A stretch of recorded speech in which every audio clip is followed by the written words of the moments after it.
Sulawesi Selatan dilaporkan hilang saat mencari ikan pada Minggu 8 Februari 2026. Sejumlah tim SAR gabungan pun dikerahkan melakukan pencarian di posisi sang nelayan dikabarkan hilang, yaitu di sekitar tanggul pemecah ombak tak jauh dari Pelabuhan Pelindo, Makassar.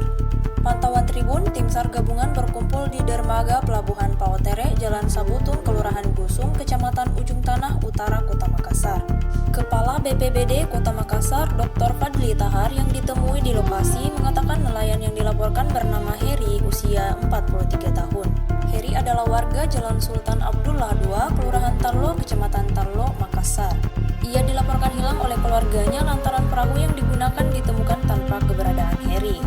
Saat ini, tim SAR gabungan masih melakukan pencarian di sekitar lokasi perkiraan Heri hilang.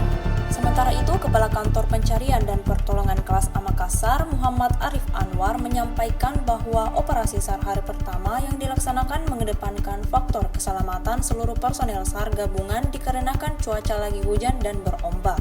Download Tribun X sekarang, menghadirkan lokal menjadi Indonesia.